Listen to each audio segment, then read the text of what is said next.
Hello friends, welcome to my YouTube channel the clear fact. दोस्तों, आज है 12 अगस्त 2021। तो 12 अगस्त 2021 से जितने भी इम्पोर्टेंट करंट अफेयर एमसीक्यूज बनेंगे उन पे हम ब्रीफ में चर्चा करेंगे। तो चलिए वीडियो को शुरू करते हैं। वीडियो शुरू करने से पहले 12 अगस्त को घटित महत्वपूर्ण देश और दुनिया के इतिहास में महत्वपूर्ण घटनाओं पर एक नज़र डालेंगे।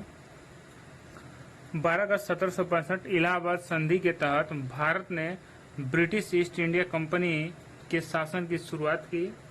ऐसे ही 12 अगस्त 1833 अमेरिका में शिकागो शहर की स्थापना हुई। ऐसे ही 12 अगस्त 1908 हेनरी फोर्ड की कार कंपनी ने पहला कार मॉडल बनाया। ऐसे ही 12 अगस्त 1914 प्रथम विश्व युद्ध के दौरान ब्रिटेन ने ऑस्ट्रिया हंगरी पर हमला का ऐलान किया। ऐसे ही 12 अगस्त 1919 भारतीय अंतरिक्ष कार्यक्रम के जनक वैज्ञानिक विक्रम साराभाई का जन्म हुआ। ऐसे ही 12 अगस्त 1960 नासा ने अपना पहला सफल संचार उपग्रह इको-ए प्रक्षेपित किया। ऐसे ही 12 अगस्त 1981 IBM ने अपना पहला पर्सनल कंप्यूटर पेश किया। इसकी कीमत $16,000 रखी गई थी। तो चलिए आज का अपना करंट अफेयर सेक्शन शुरू करते हैं। आज का पहला क्वेश्चन है, यस बैंक ने निम्न में से किसे अपना नया मुख्य सूचना अधिकारी नियुक्त किया है?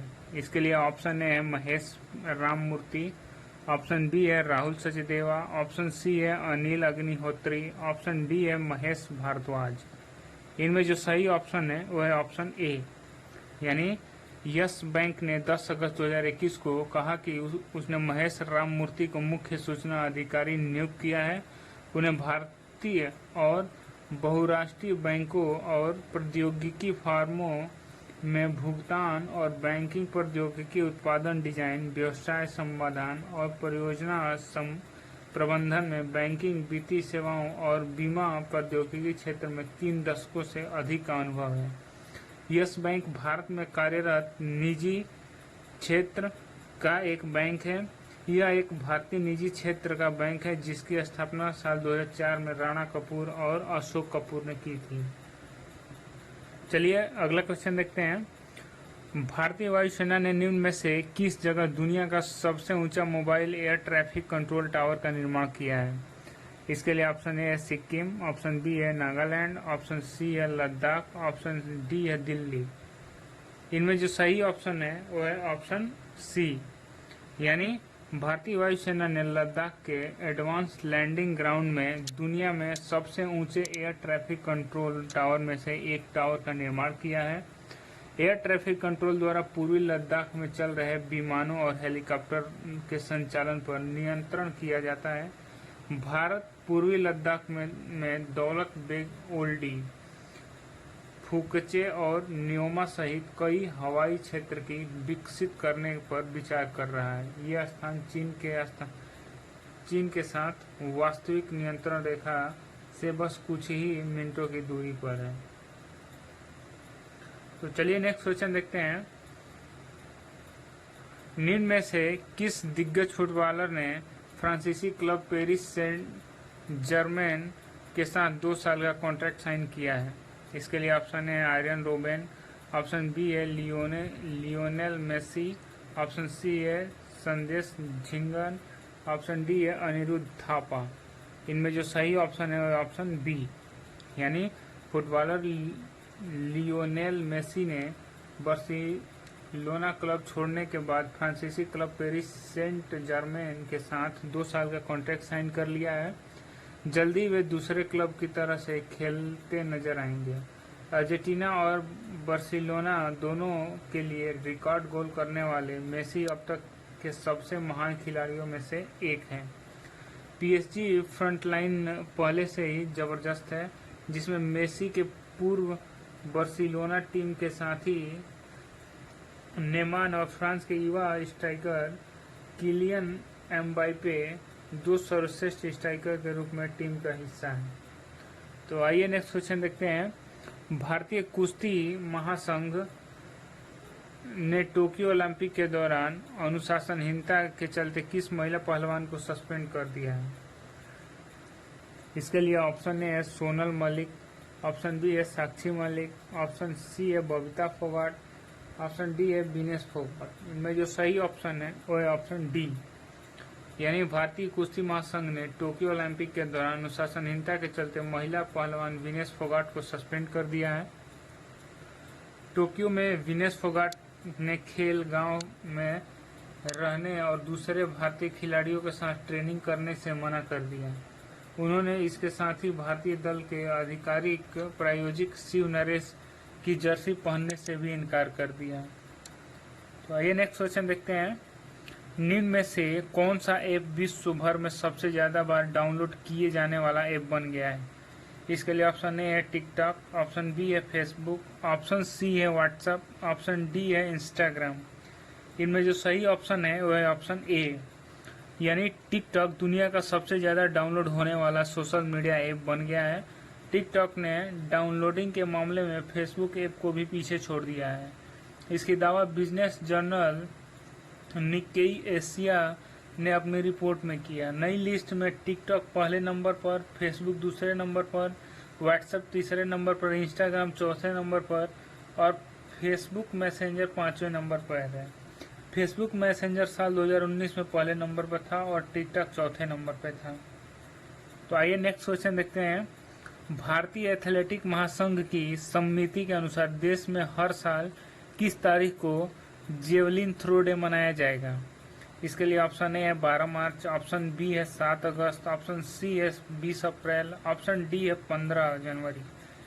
इनमें जो सही ऑप्शन है वह है ऑप्शन बी, यानी भारतीय एथलीट महासंघ की समिति ने फैसला किया है कि देश में हर साल 7 अगस्त को जेवलिन थ्रो डे मनाया जाएगा ताकि ज्यादा से ज्यादा युवाओं को इस खेल से जोड़ा जाए। 7 अगस्त 2021 को ही नीरज चोपड़ा ने टोक्यो ओलंपिक में गोल्ड मेडल जीता था। 23 वर्षीय नीरज अभिनव बिंद्रा के बाद भारत के दूसरे व्यक्तिगत ओलंपिक स्वर्ण पदक विजेता है। यह ओलंपिक के इतिहास में एथलेटिक्स में भारत का पहला स्वर्ण पदक है। तो आइए नेक्स्ट क्वेश्चन देखते हैं। हाल ही में किस खिलाड़ी ने अनिल कुंबले के 619 टेस्ट विकेटों की संख्या को पीछे छोड़ते हुए टेस्ट क्रिकेट में तीसरे सबसे ज्यादा विकेट लेने वाले गेंदबाज बन गए हैं?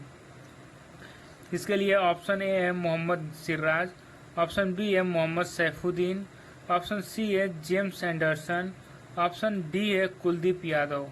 इनमें जो सही ऑप्शन है वो है ऑप्शन सी, यानी इंग्लैंड के अनुभवी तेज गेंदबाज जेम्स एंडरसन भारतीय बल्लेबाज केएल राहुल को आउट करने के साथ ही टेस्ट क्रिकेट में सबसे ज्यादा विकेट चटकाने वाले दुनिया के तीसरे गेंदबाज बन गए हैं। जेम्स एंडरसन ने इस मामले में भारत के दिग्गज लेग स्पिनर अनिल कुंबले को पीछे छोड़ दिया है। एंडरसन के नाम टेस्ट क्रिकेट में 621 विकेट हो गए हैं और अब उनसे आगे सिर्फ मुथैया मुरलीधरन और शेन वार्न ही हैं। तो चलिए नेक्स्ट क्वेश्चन देखते हैं। लंदन में राष्ट्रमंडल सचिवालय द्वारा जारी 181 देश में वैश्विक युवा विकास सूचकांक में भारत कितने स्थान पर है?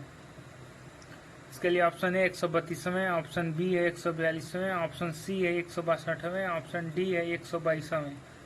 इनमें जो सही ऑप्शन है वो ऑप्शन डी, यानी लंदन में राष्ट्रीय मंडल सचिवालय द्वारा जारी 181 देशों में युवाओं की स्थिति को मापने वाले एक नए वैश्विक युवा विकास सूचकांक में भारत 122वें स्थान पर है। युवा विकास की त्रिवार्षिक रैंकिंग में भारत को 2010 और 2018 के विश्व सूचकांक के शीर्ष 5 में शामिल किया। साथ ही अफगानिस्तान और रूस के साथ शिक्षा और रोजगार जैसे क्षेत्र में उनके अंकों में औसत 15.74% की वृद्धि हुई। तो आइए अगला क्वेश्चन देखते हैं। निम्न में से किस देश ने तिब्बत में लहासा हवाई अड्डे पर नया टर्मिनल खोला है? इसके लिए ऑप्शन ए है ताइवान, ऑप्शन बी है भारत, ऑप्शन सी है पाकिस्तान, ऑप्शन डी है चीन। इनमें जो सही ऑप्शन है वो ऑप्शन डी, यानी चीन ने हाल ही में तिब्बत में लहासा हवाई अड्डे पर तिब्बत का सबसे बड़ा नया टर्मिनल खोला, जिसे रणनीति हिमालयी क्षेत्र के परिवहन बुनियादी ढांचे के विस्तार के लिए खोला गया है। यह तिब्बत को दक्षिण एशिया के लिए वैश्विक रसद केंद्र के रूप में उभरने में मदद करेगा। तो आइए आज का लास्ट क्वेश्चन देखते हैं। निम्न में से किस राज्य सरकार ने फेसलेस परिवहन सेवाएं लॉन्च करने की घोषणा की है? इसके लिए ऑप्शन ए है महाराष्ट्र सरकार, ऑप्शन बी है केरल सरकार, ऑप्शन सी है पंजाब सरकार, ऑप्शन डी है दिल्ली सरकार।